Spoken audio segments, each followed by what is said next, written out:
श्री रामचंद्र कृपालु भज मन, हरण भव भय दारुणं। नव कंज लोचन कंज मुख, कर कंज पद कंजारुणं। श्री राम श्री राम। वंदे विदेह तनया पदपुण्डरीकं, कैशोर सौरभ समाहृतयोगिचित्तं। हन्तुं प्रतापमनिशं मुनिहंससेव्यं, सन्मानशालिपरिपीत परागपुञ्जम्।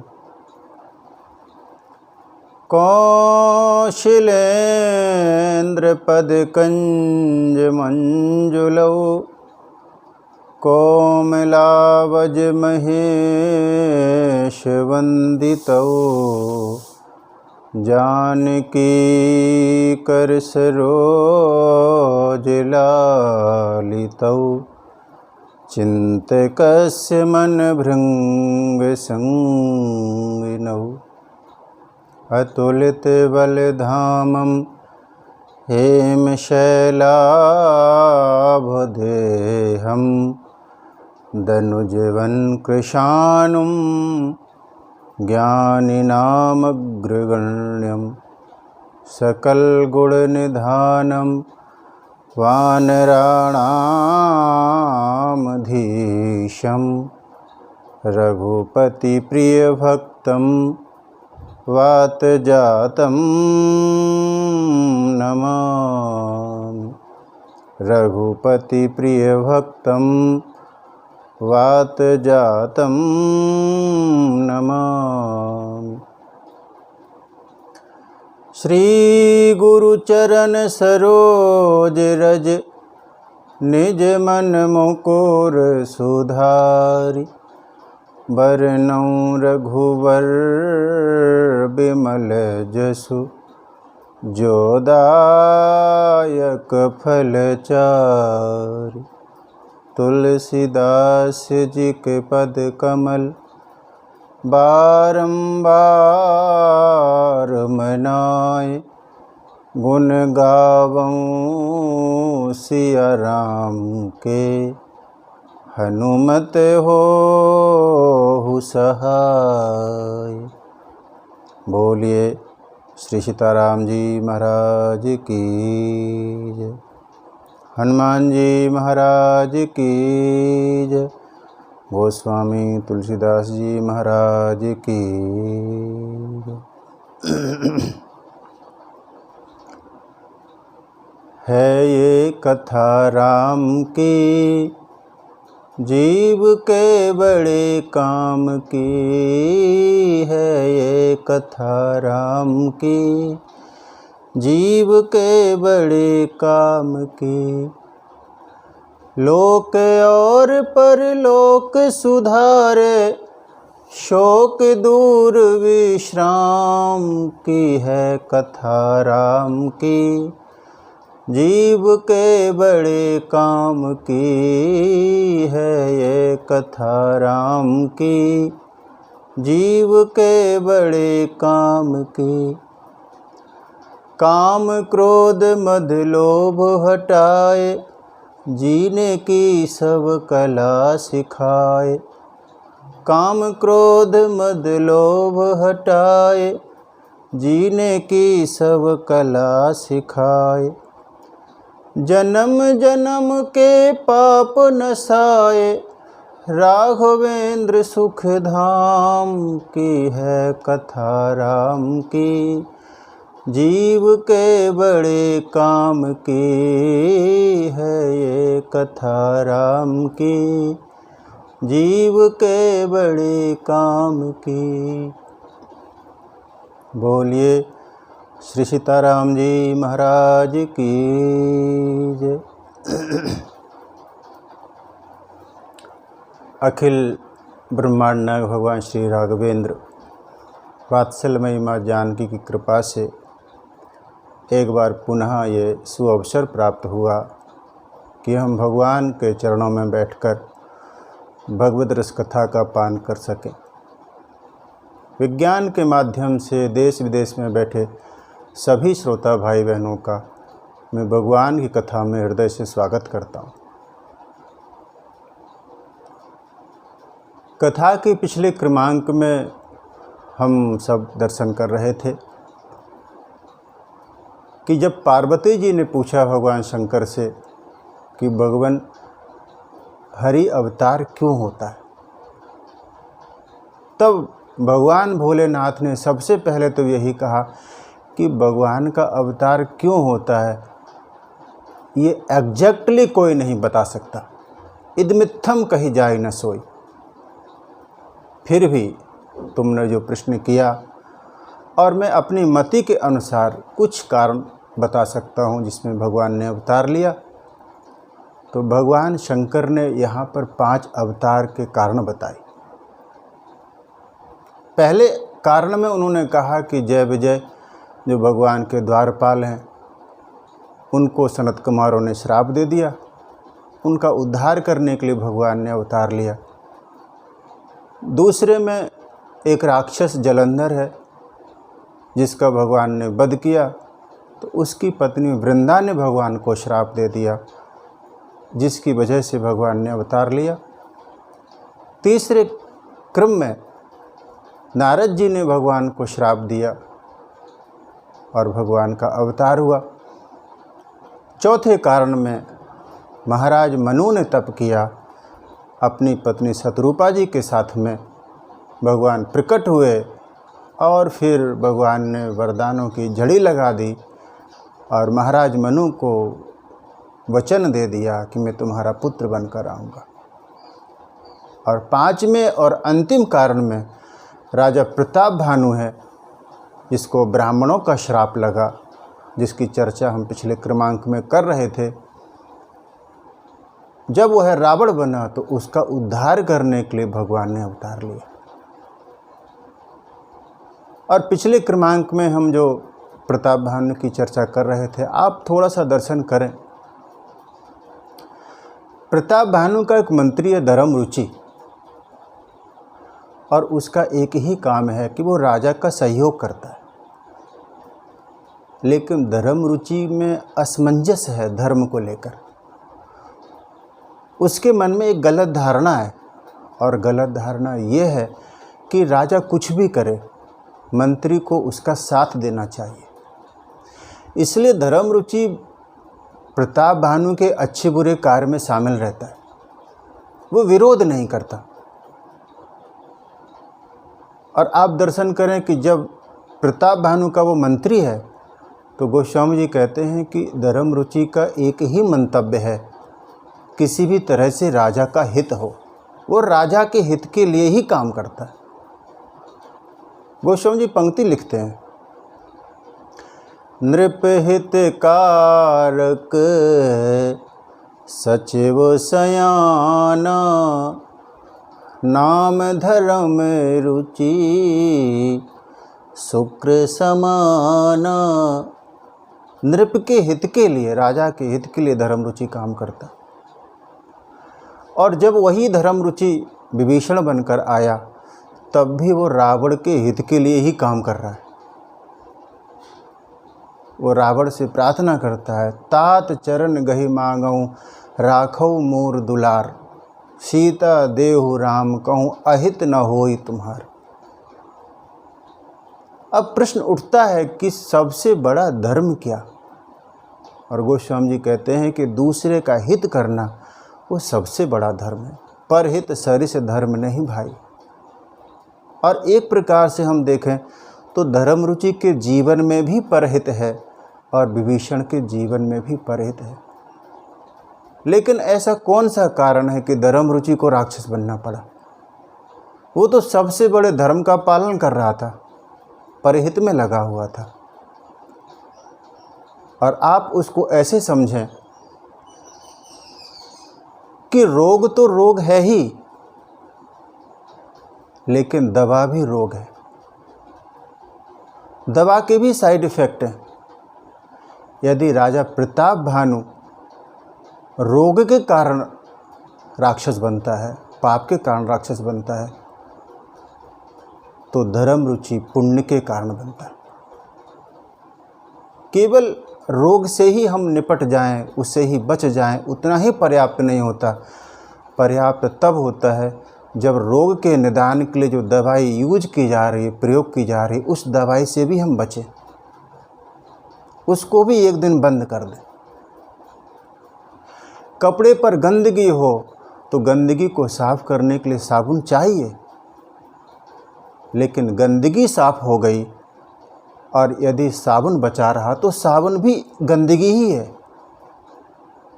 गंदगी भी साफ हो और फिर साबुन भी साफ कर दिया जाए। ब्राह्मणों का श्राप लगा राजा प्रताप भानु को, और गोस्वामी जी कहते हैं कि समय पाकर वही राजा प्रताप भानु पूरे समाज के साथ, मंत्रियों के साथ, भाइयों के साथ वो राक्षस बन गया। काले पाई मुनि सुनु सोई राजा, भयउ निशाचर सहित समाजा। काल पाई मुनि, समय पाकर वो राक्षस बना। और मैं आपको कहूँ, समय बहुत बलवान है। हम जो भी अच्छा बुरा करें, एक समय आएगा जब हमें फल भोगना ही पड़ेगा। अवश्यमेव भोक्तव्यम कृतम कर्म शुभाशुभम। शुभ अशुभ कर्मों का फल हमें भोगना ही है। देर हो सकती है लेकिन अंधेर नहीं है। होगा दूध का दूध और पानी का पानी, भोगना ही पड़ेगा। प्रताप भानु को श्राप लगा और वो पूरे समाज के साथ राक्षस बना। गोस्वामी जी ने नामकरण किया, 10 शेर ताही 20 भुज दंडा, रावण नाम बीरबर बंडा। 10 शेर ताही। भगवान की अदालत में देर हो सकती है लेकिन अंधेर नहीं है।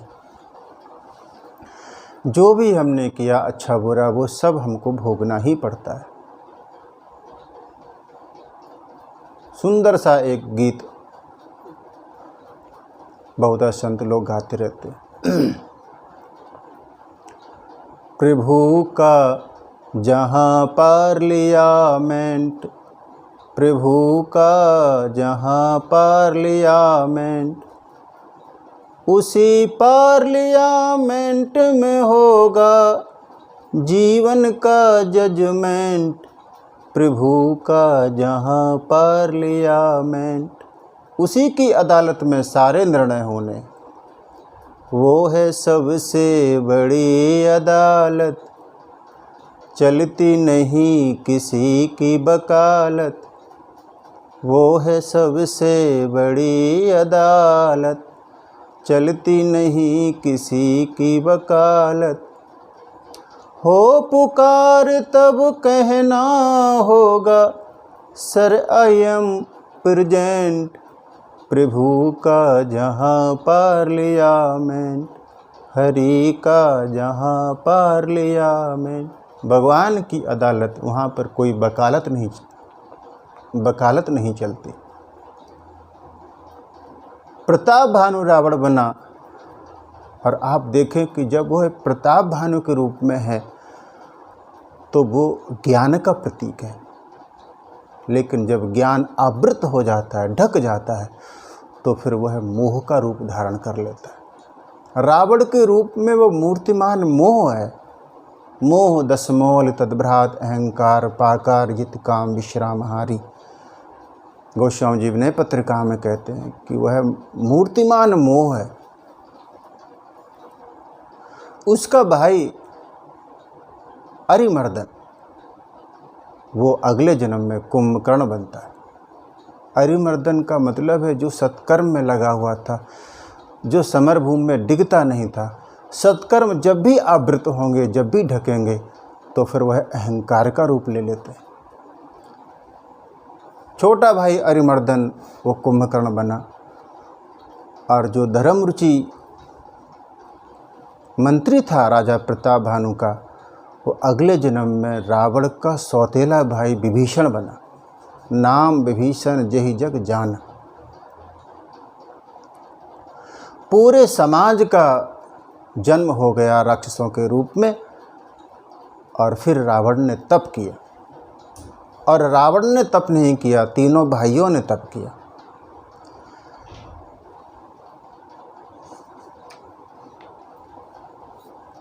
कीन्ह विविध तप तीनों भाई, परम उग्र नहीं बरनी सो जाए। परम उग्र तप राक्षसों का। ब्रह्मा जी ने देखा कि तीनों भाइयों ने तप किया है, मंदराचल के पर्वत पर तप कर रहे हैं।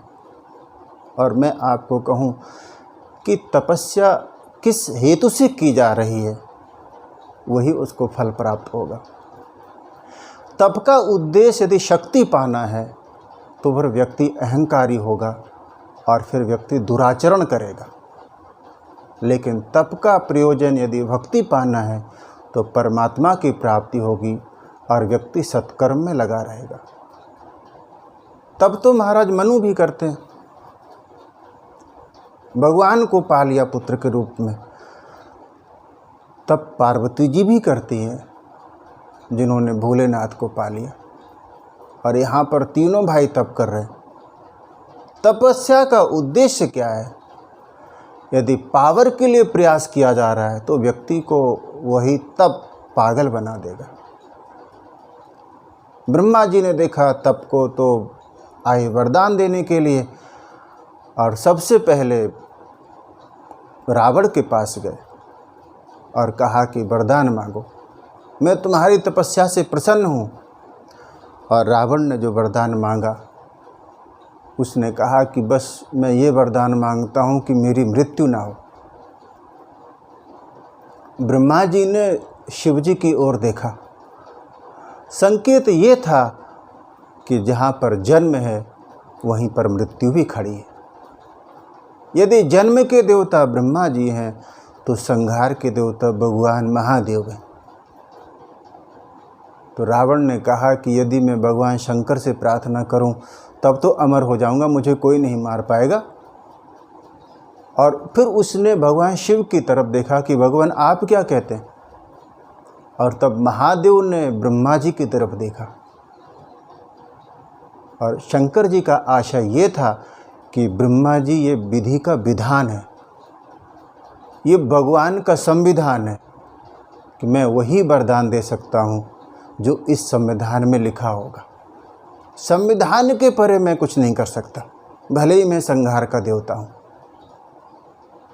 तब रावण ने विचार किया, कोई बात नहीं। उसने देखा कि ब्रह्मा जी के 4 मुख हैं, भगवान शंकर के 5 मुख हैं, मिलाकर होते हैं 9। तब उसने सोचा कि कुछ भी हो जाए लेकिन मेरे पास तो 10 सिर हैं, कहीं ना कहीं मैं बुद्धि में इनसे वैसे भी तेज हूँ, मैं किसी तरह से ऐसा वरदान मांग ही लूँगा कि ये मुझे अमर करके जाएंगे। और तब उसने विचार किया, उसने सोचा कि ये बानर भालू तो हमारे भोजन है, मनुष्य हमारा कुछ बिगाड़ नहीं पाएंगे। तो उसने वरदान में मांगा, हम काहू के मरही न मारे, बानर मनुज जाति दुई बारे। हम किसी के मारे न मरे, हम पूरी दुनिया को मार दें चलेगा, लेकिन हमें कोई ना मार पाए।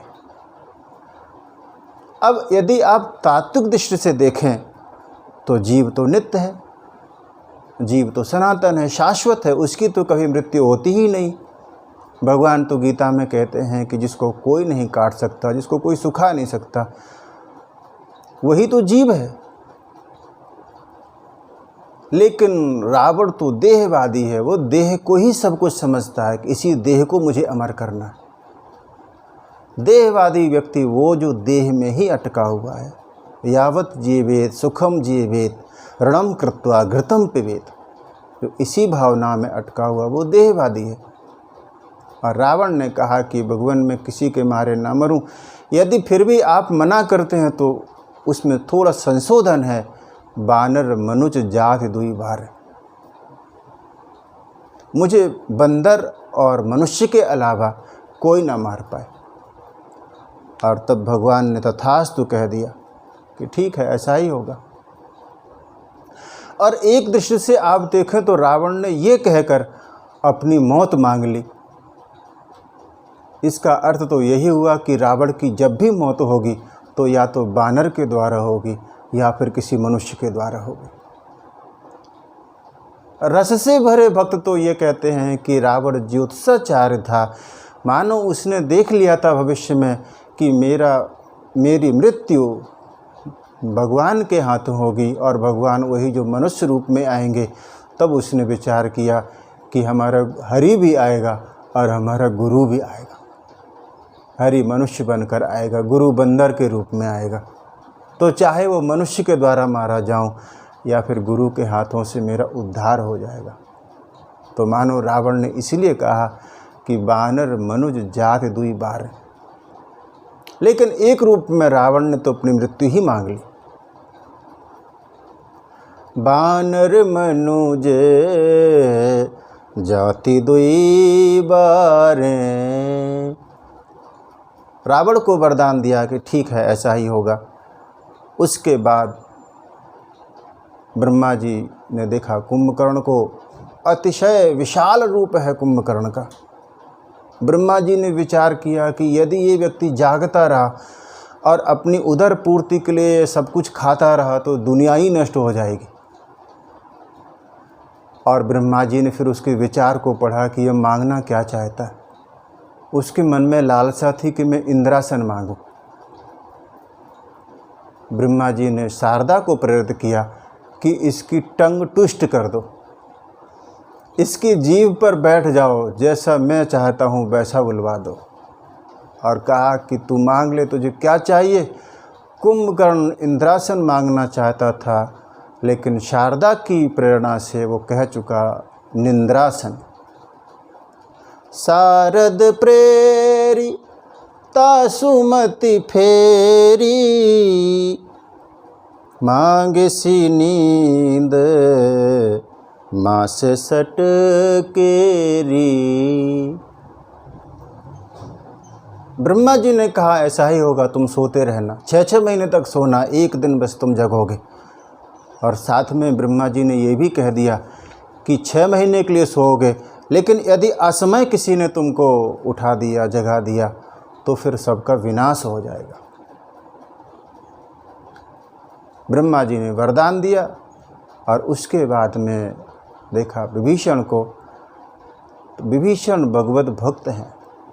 संबोधन बदल गया। ब्रह्मा जी ने कहा कि पुत्र तुम वरदान मांग लो। गए विभीषण पास पुनि कहो पुत्र वर मांग। विभीषण जी ने भगवान के चरणों में अनुराग मांगा कि मुझे भगवत भक्ति मिले, वरदान दे दिया। इन 3 के अलावा एक व्यक्ति और है जो साथ में तप कर रहा है, और वो है मूर्तिमान लंका नगरी। लंकनी भी तप कर रही है, जिसका वर्णन आपको सुंदरकांड में मिलेगा। जब हनुमान जी महाराज ने प्रवेश किया, लंकनी ने देखा कोई चोर लंका में घुस रहा है, तो उसने पकड़ लिया और कहा कि तू कहाँ जा रहा है। हनुमान जी ने देखा कि ये बाधा है, एक मुष्टिका प्रहार की, और तब लंकनी के मुख से एक सच निकला। उसने कहा कि भगवान, जब मैंने तप किया था तब उस समय ब्रह्मा जी ने मुझे भी वरदान दिया था। ब्रह्मा जी ने क्या कहा, जब रावण ही ब्रह्म वर दीना, चलत बिरंच कहा मुई चीना। बिकल हो सीते कपि के मारे, तब जाने सु निशिचर संहारे। जब एक बंदर के द्वारा तुम व्याकुल हो जाओ, तब समझ लेना कि राक्षसों का अंत निकट आ गया। इस तरह तीनों भाइयों ने घोर तप किया और उनको वरदान मिले। तीनों भाइयों का तप पूरा हुआ। मय नामक एक राक्षस है जिसके 3 संतान हैं, 2 पुत्र हैं, मायावी और दुंदुभी, और उसकी एक कन्या है जिसका नाम है मंदोदरी। मय दानव कौन? ये दैत्यों का शिल्पकार है, शिल्पी है। जैसे देवों का शिल्पी भगवान विश्वकर्मा है, ऐसे ही दैत्यों का शिल्पी है मय दानव। उसने देखा रावण को तप के प्रभाव से यह बलशाली हो गया, राक्षसों का राजा है, तो उसे लगा कि इसको अपनी कन्या दे देनी चाहिए। मय दानव ने अपनी बेटी मंदोदरी का विवाह रावण के साथ कर दिया। गोस्वामी जी ने मंदोदरी का परिचय दिया। मैं तनुजा मंदोदरी नामा, परम सुंदरी नारी ललामा, परम सुंदरी नारी ललामा। मई की बेटी ये परम सुंदरी है। वाल्मीकि जी तो अपने ग्रंथ में यहाँ तक कह देते हैं कि मंदोदरी इतनी सुंदर थी कि जब हनुमान जी महाराज सीता जी को ढूंढने के लिए गए और लंका के हर घर में प्रवेश कर रहे थे, और जब रावण के यहाँ प्रवेश किया, मंदोदरी को सोता हुआ देखा, तो एक बार तो हनुमान जी को भी लगा कि कहीं यही तो सीता जी नहीं है। मंदोदरी इतनी सुंदर है। मंदोदरी का विवाह रावण के साथ हो गया। फिर कुंभकर्ण का विवाह हुआ। उसका विवाह बलि की पौत्री वज्रज्वाला के साथ में विवाह हुआ। विभीषण जी का विवाह गंधर्वराज शैलूष की पुत्री शर्मा के साथ विभीषण जी का विवाह हुआ। इस तरह से तीनों भाइयों का विवाह संपन्न हुआ। रावण ने विचार किया कि हमारी इतनी बड़ी सेना है, इतना बड़ा परिवार है, अब इस परिवार को कहाँ रखा जाए, कोई सुरक्षित स्थान हो। और तब एक त्रिकूट पर्वत जो समुद्र के बीच में था, जिसके 3 कूट हैं, ब्रह्मा जी ने वहाँ पर एक नगरी का निर्माण किया और फिर मय दानों ने उस नगरी को संवारा, और उस नगरी का नाम है लंका नगरी। 3 कूट हैं वहाँ पर।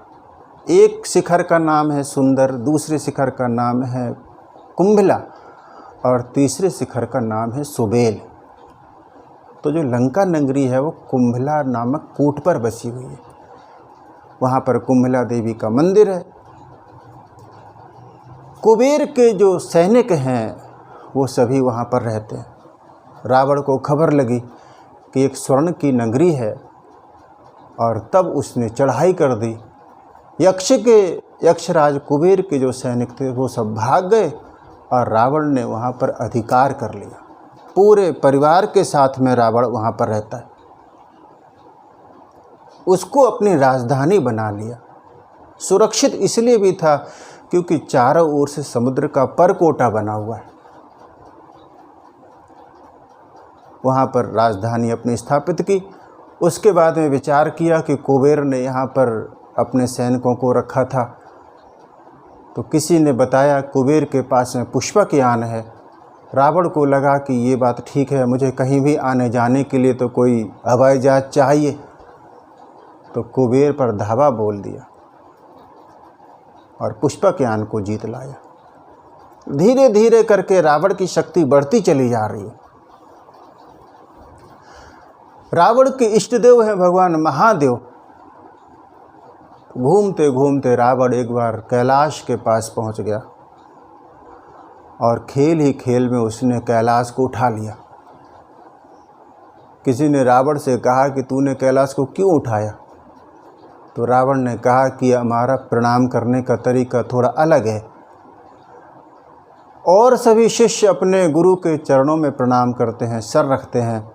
मैंने थोड़ा सा क्रम बदला, भगवान के चरण उठाकर अपने माथे पर रख लिए। रावण पूरी तरह से अहंकार का प्रतीक है। वो अपने अहंकार को पुष्ट करने में लगा हुआ है। गोस्वामी जी कहते हैं, कौतुकहि कैलास पुनि लीन्हे सिजाई उठाई। उठा लिया। मनहु तौल निज बाहुबल चला बहुत सुख पाई। कौतुकहि कैलास पुनि। और रावण के जीवन की ये सबसे बड़ी भूल थी। आप देखें, गुरु के दो अर्थ होते हैं। गुरु का एक अर्थ तो होता है जो अंधकार से शिष्य को प्रकाश की ओर ले जाए, अंधकार को दूर करे, उसका नाम गुरु है। और दूसरा अर्थ होता है गुरु का भारी। और गुरु अपनी दृष्टि में भारी नहीं होता, वो शिष्य की दृष्टि में भारी होना चाहिए, बड़ा होना चाहिए। लेकिन रावण ने यहाँ भूल कर दी। जो भारी था उठा करके उसको हल्का कर दिया, जिसकी वजह से और वस्तुएं हल्की हो जाती हैं। जीवन की कोई भी समस्या हल्की हो जाती, जिनकी कृपा से रावण ने उनको ही हल्का कर दिया। और जब गुरु ही हल्का हो गया, फिर तो रावण के जीवन में जो भी समस्या आई वो सब भारी होती चली गई, इसलिए कि कोई उनको हल्का करने वाला नहीं था। ये रावण के जीवन की सबसे बड़ी भूल थी। किसी ने पूछा कि रावण ने सीता जी का हरण क्यों किया, सीता जी को क्यों उठा लिया? तो बड़ा सुंदर उत्तर मिला कि जो अपने गुरु को उठा सकता है, फिर वो किसी को भी उठा सकता है।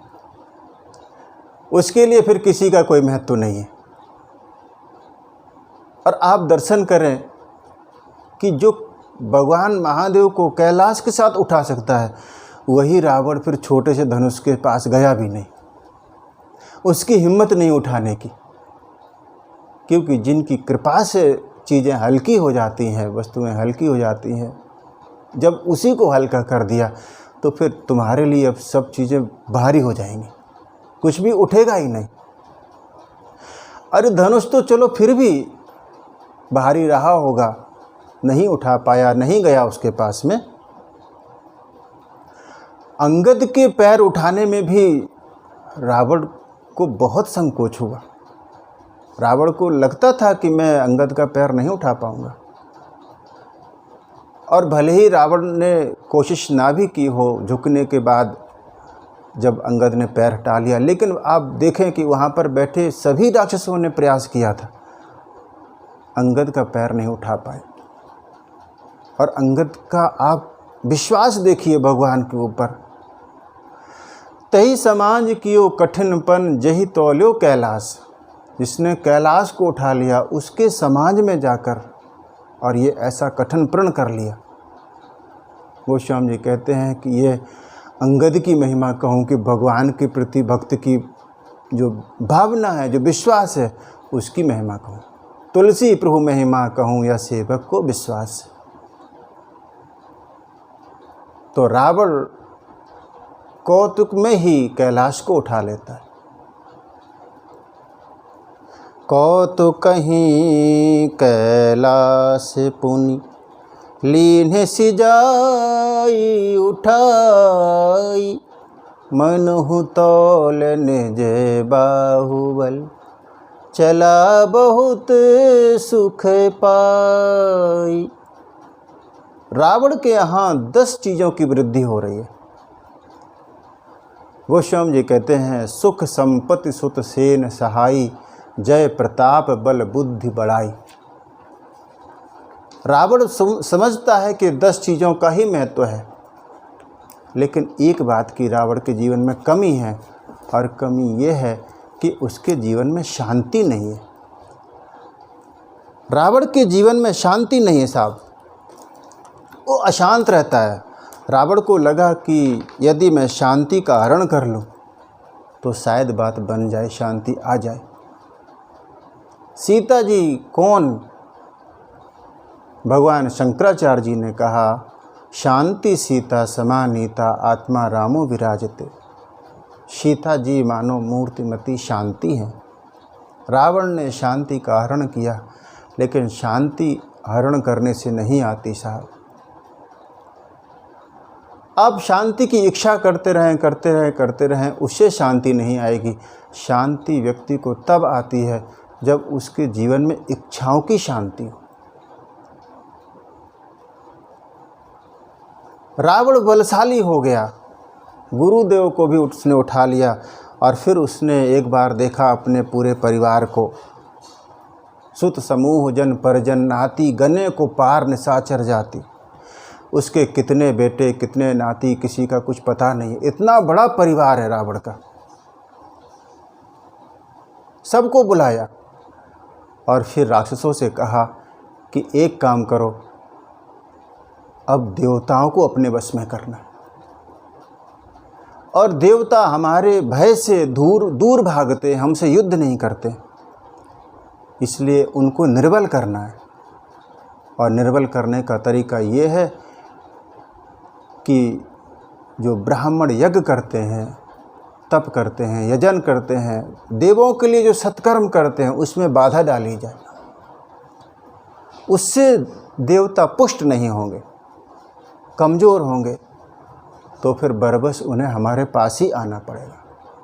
उसने आदेश दे दिया, दोजे भोजन मख होम सराधा, सबके जाई करहु तुम बाधा।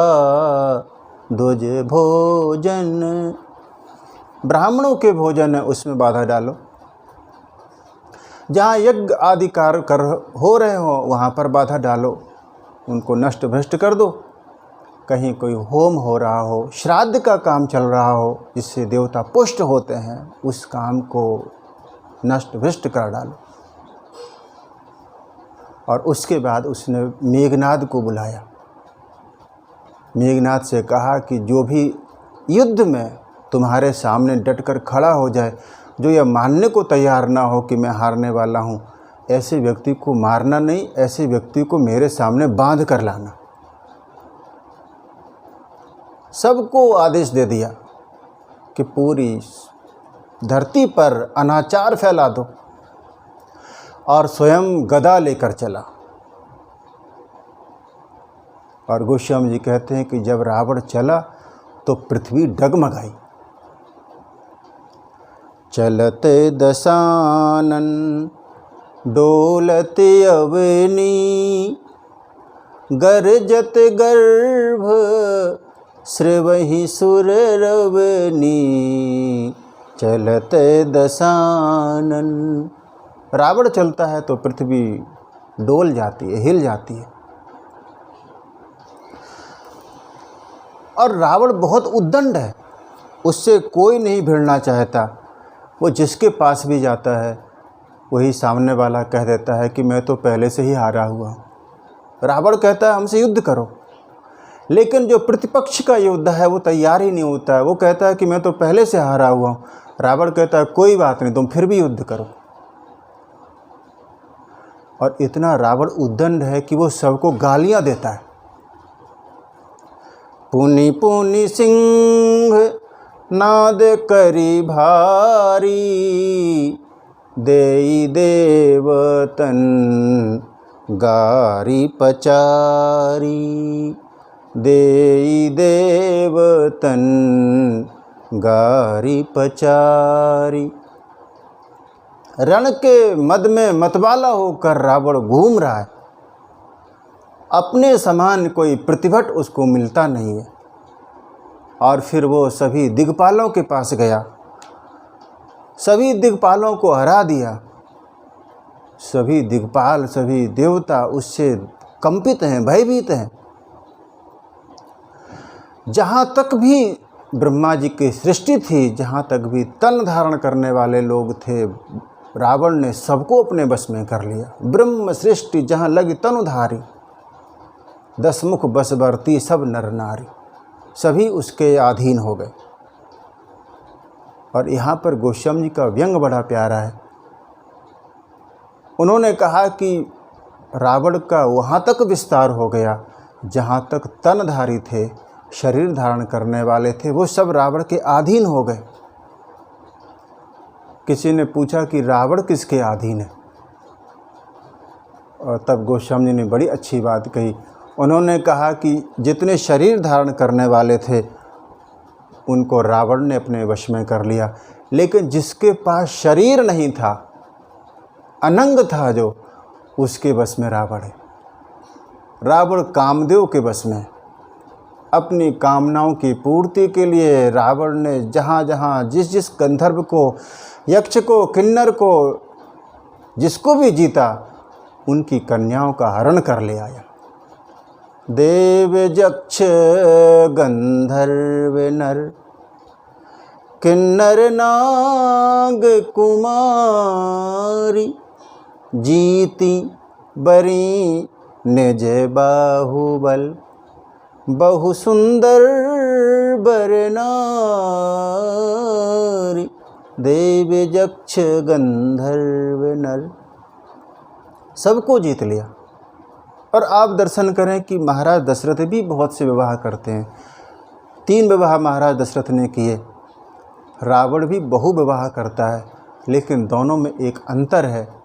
महाराज दशरथ ने दूसरा और तीसरा विवाह इसलिए किया था क्योंकि घर में कोई संतान नहीं थी, लेकिन रावण अपनी विषय लोलुपता को पूरा करने के लिए, अहंकार की पुष्टि के लिए वो विवाह किए जा रहा है। इसके यहाँ बेटों की कहाँ कमी थी। सुत समूह जन पर जन नाती, गने को पार निशाचर जाति, ऐसा रावण। रावण का पूरा प्रयास यह है कि पृथ्वी से धर्म को निर्मूल कर दिया जाए।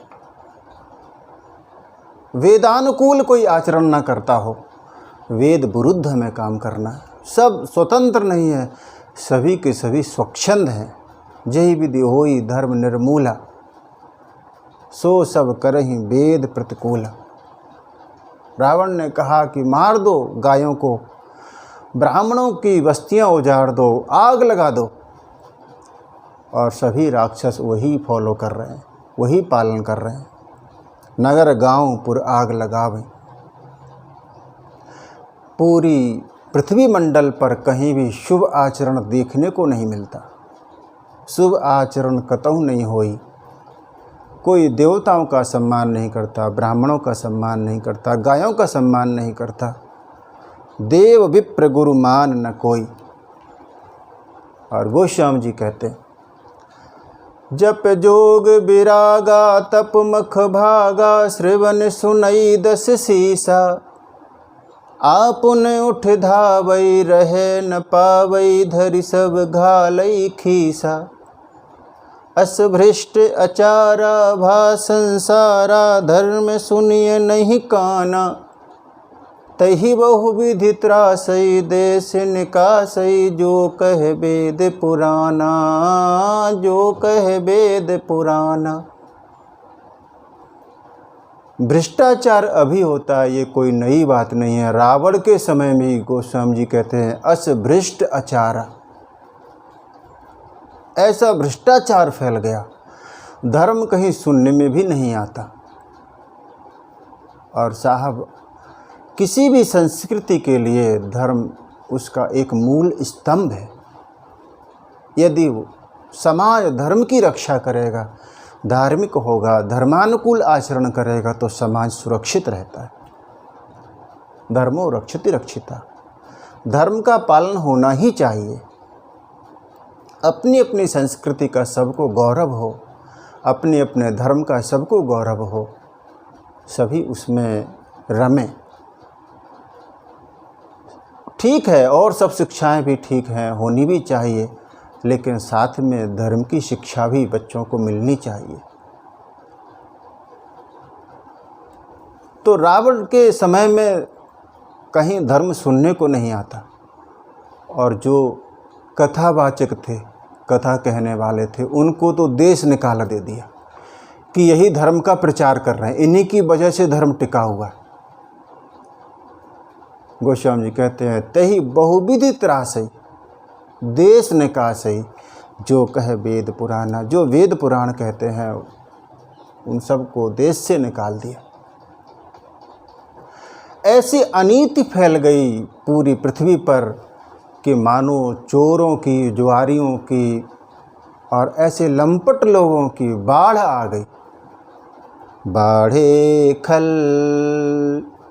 बहु चोर जुआरा जे लंपट पर धन पर दारा। दूसरे के धन पर जिनकी दृष्टि है, परदारा पर जिनकी दृष्टि है, ऐसे लंपटों की भीड़ लग गई, बाढ़ आ गई, दुष्ट बढ़ गए। बाढ़ खल, और बड़ी प्यारी बात है कि खल कौन? खल में दो ही अक्षर हैं, खा और ला। खल का अर्थ है कि जिसके बस दो ही काम हैं, खाए और लड़े, अपना भी खाए और दूसरों का भी खाए, वो खल। और एक संत तो कह रहे थे कि खल वो है जिसका खाए उसी से लड़े। ऐसे खलों की, ऐसे दुष्टों की भीड़ लग गई, बाहर आ गई। गोस्वामी जी तो कहते हैं कि अगर ये चुनाव करना हो व्यक्ति को कि मुझे नरक में रहना पड़ सकता है या फिर दुष्ट का संग मिल सकता है, तो बेहतर ये है कि फिर वो नरक में रह ले। खलसन कलह न भल नहीं प्रीति। दुष्ट व्यक्ति के साथ में आप प्रेम करें या दुष्टता करें, शत्रुता करें, दोनों ठीक नहीं है। सुंदरकांड में गोस्वामी जी कहते हैं बरु भल बास नरक करता था। नरक का बास फिर भी ठीक है, लेकिन दुष्ट संग जन देई विधाता। हे विधाता, दुष्ट का संग कभी किसी को मत दो। तो दुष्टों की बाढ़ आ गई है। और यहाँ पर गोस्वामी जी कहते हैं कि राक्षस कौन? उन्होंने पहचान बताई। माँ नहीं मात, पिता नहीं देवा, साधुन सन करवा वही सेवा। जिनके यह आचरण भवानी, ते जाने हो निश्चर सब प्राणी। जो माता पिता को देव न माने, जो साधुओं को देव न माने, संतों का जो सम्मान न करें, ऐसे आचरण करने वाले सभी लोग निशाचर हैं। और आज की स्थिति बड़ी भयंकर है। हमारे शास्त्रों ने तो यही सिद्धांत दिया था, मातृ देवो भव, माता ही हमारी देवता हैं। पितृ देवो भव, पिता ही हमारे देव हैं।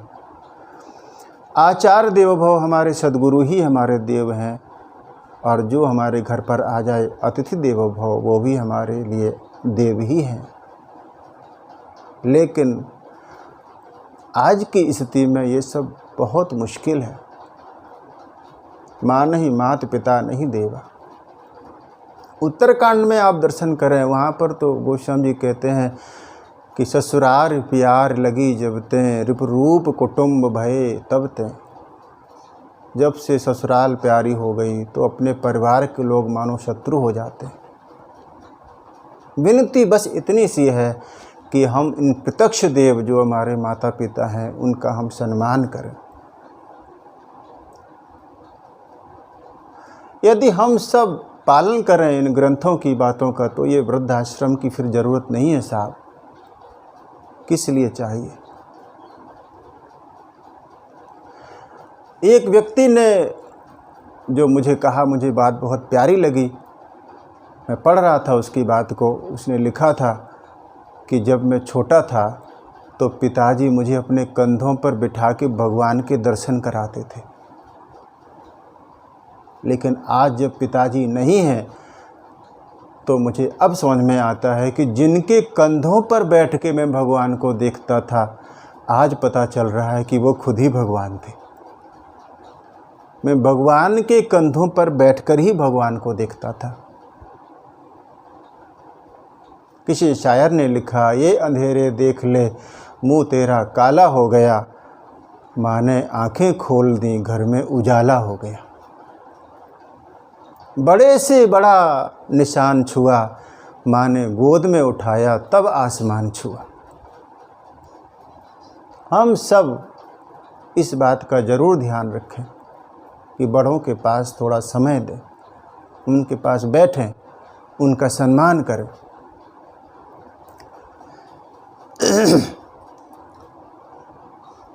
माँ नहीं मातु, माँ नहीं मातु, पिता नहीं देवा, साधुन सन करवा वहीं सेवा, जिनके यह आचरण भवानी, ते जान्यो निश्चर सब प्राणी।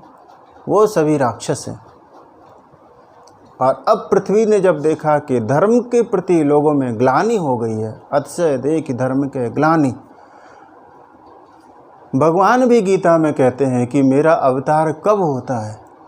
जब जब लोगों को धर्म से ग्लानि होती है। यदा यदा ही धर्मस्य ग्लानिर्भवति भारत, अभ्युत्थानम अधर्मस्य, और अधर्म की वृद्धि होती है, तदात्मानं सृजाम्यहम्, तभी मैं आता हूँ। साधुओं का त्राण करने के लिए, उद्धार करने के लिए और दुष्टों का संहार करने के लिए, धर्म की स्थापना करने के लिए भगवान हर युग में आते हैं। संभवामि युगे युगे। पृथ्वी व्याकुल हुई धर्म के प्रति लोगों में ग्लानि देख के। पृथ्वी को इस बात का भार नहीं होता है कि कितने बड़े बड़े पहाड़ मेरे ऊपर हैं, कितनी बड़ी बड़ी नदियाँ मेरे ऊपर हैं, कितने बड़े बड़े समुद्र मेरे ऊपर हैं, लेकिन कोई एक परद्रोही हो, एक कोई दुष्ट व्यक्ति हो, तो फिर पृथ्वी को उसका भार लगता है।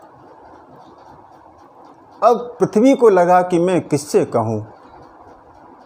रावण के भय से उसने धेनु का रूप बनाया, गाय का रूप बनाया, देवताओं के पास गई और कहा कि आप लोग मेरी मदद करें, इस रावण के अत्याचार से, इन राक्षसों के अत्याचार से आप हमें बचाएं। देवताओं ने कहा कि हम सब वहाँ चलें जिसने इन राक्षसों का निर्माण किया, और सभी देवता पृथ्वी के साथ पहुँचे ब्रह्मा जी के पास। वहाँ जाके ब्रह्मा जी से विनती की, सूर्य मुनि गंधर्वा मिलकर सर्वा, गे बिरंची के लोका, संग गो तनुधारी, भूमि विचारी, परम विकल भय शोका। ब्रह्मा जी ने कहा कि भाई मेरे बस में नहीं है। देवताओं ने कहा आप ये बताइए रावण का निर्माण किसने किया? ब्रह्मा जी ने कहा मैंने किया। तो कहा कि रावण का नाश कैसे होगा? ब्रह्मा जी ने कहा कि मैं निर्माण करने में और नाश करने में मैं स्वतंत्र नहीं हूँ, मैं प्रकृति के नियमों से बंधा हुआ हूँ। उसका नाश कैसे होगा, कैसे मरेगा, वो बता सकता है जो इस प्रकृति के नियम से परे है, जो परम स्वतंत्र है।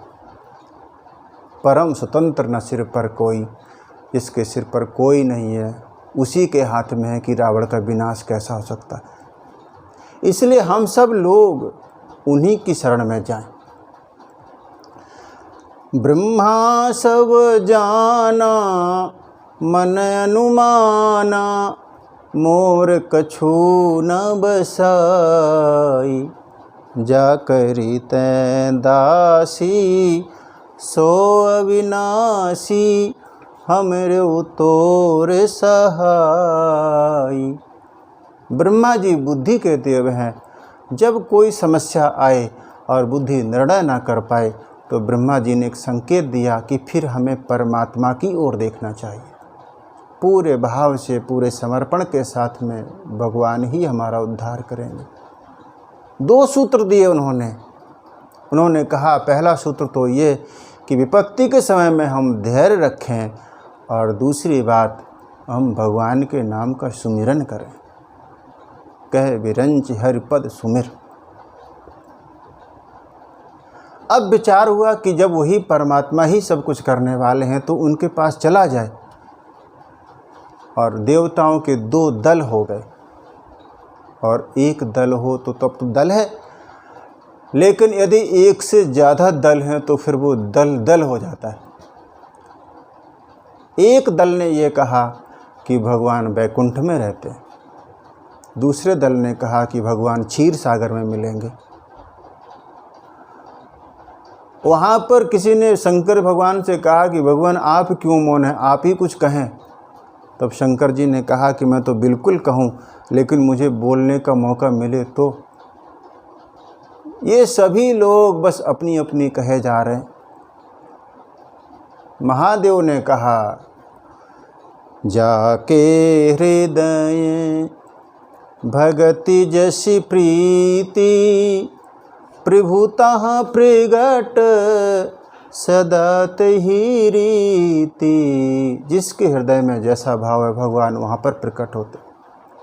कहा कि भगवान कहाँ मिलेंगे? तो भोलेनाथ ने कहा कि मेरा प्रश्न ये है आप लोगों से कि भगवान कहाँ नहीं है। आप दर्शन करेंगे कि जब भगवान राम वाल्मीकि जी के आश्रम में गए और वहाँ उन्होंने पूछा कि भगवान मैं कहाँ रहूँ, तो वाल्मीकि जी ने बड़ी प्यारी बात कही। राम जी से कहा कि पहले आप मुझे ये बताएं कि आप कहाँ नहीं हैं, तो मैं आपको बताऊं कि आप कहाँ रहें। पूछो मोई कि रहो कहाँ, मैं पूछत सकुचाऊँ, जह न हो तहाँ देहु कही तुम्हें दिखावो ठाऊँ। आप जहाँ नहीं हो वहाँ पर मैं कहूँ कि आप रहिए। यहाँ पर भगवान शंकर ने कहा कि मैं आपसे कहता हूँ, दिशि और विदिशि पंथ नहीं सूझा, दिशि और विदिशि देश काल दिशि विदिशहु माही, कहु सो कहाँ जहाँ प्रभु नाही। मैं आपसे कहता हूँ कि भगवान कहाँ पर नहीं है। हरि व्यापक सर्वत्र समाना, प्रेमत प्रभु प्रगटई में जाना। हरि व्यापक, भगवान तो सब जगह व्याप्त हैं, बस उनको प्रकट करना है तो प्रेम चाहिए। सब घट मेरो साइया सूनी सेज न कोय, बलिहारी व घट की जा घट प्रगट होय। भगवान को प्रकट करना है तो सिर्फ प्रेम चाहिए। प्रेम बिना रीझे नहीं नटवर नंद किशोर। भगवान को प्रेम ही प्यारा है। प्रेम पहचान को, प्रेम परिचय को पहचान बना देता है। प्रेम वीराने को गुलिस्तान बना देता है। मैं आप बीती कहता हूँ गैरों की नहीं, प्रेम इंसान को भगवान बना देता है। कहा कि प्रेम से हम सब पुकारें तो भगवान कहाँ नहीं है। गजराज ने प्रेम से पुकारा, भगवान प्रकट हो गए। प्रहलाद से उसके पिता ने कहा कि भगवान कहाँ, और तब संतों ने कहा कि भगवान जहाँ पर भक्त की यहाँ, भगवान वहाँ। प्रेम बदों प्रहलादई को, जिन पाहन ते परमेश्वर काढ़े। भगवान खम्भ फाड़ के प्रकट हो गए। द्रौपदी जी ने विचार किया, दुशासन जब उनको उनके वस्त्र को खींच रहा था, और तब उन्होंने सभा की ओर देखा, सभासदों की ओर देखा, और तब दोनों हाथ उठा दिए। और गोस्वामी जी दोहावली में कहते हैं कि द्रौपदी के लिए भगवान ने वसन अवतार ले लिया। तुलसी कियो युगारहों वसन वेश जदुनाथ। भगवान अपने भक्त के लिए वस्त्र बन गए। वस्त्रावतार भगवान का हुआ। तो प्रेम ते प्रभु प्रगटई मैं जाना, भगवान प्रेम से प्रकट होते हैं। और जब ब्रह्मा जी ने शिव जी के वचनों को सुना तो बहुत प्रसन्न हुए, और तब ब्रह्मा जी ने साधु साधु करके भगवान महादेव की प्रशंसा की। और फिर सब देवताओं ने ब्रह्मा जी के साथ मिलकर भगवान की स्तुति की। 4 मुख के ब्रह्मा 4 छंदों से भगवान की स्तुति करते हैं। हम सब आज स्मरण करें। जय जय सूर्यनायक जन सुखदायक प्रणत पाल भगवंता, गोध्वज हितकारी जय असुरारी सिंधु सुता प्रिय कंता, पालन सुर धरनी अद्भुत करनी मरम न जानई कोई, जो सहज कृपाला दीन दयाला करो अनुग्रह सोई। जय जय अविनाशी सब घटवासी व्यापक परमानंदा, अविगत गोतीतम चरित पुनीतम माया रहित मुकुंदा। इस तरह से 4 छंदों में भगवान ब्रह्मा ने सभी देवताओं के साथ में भगवान की स्तुति की।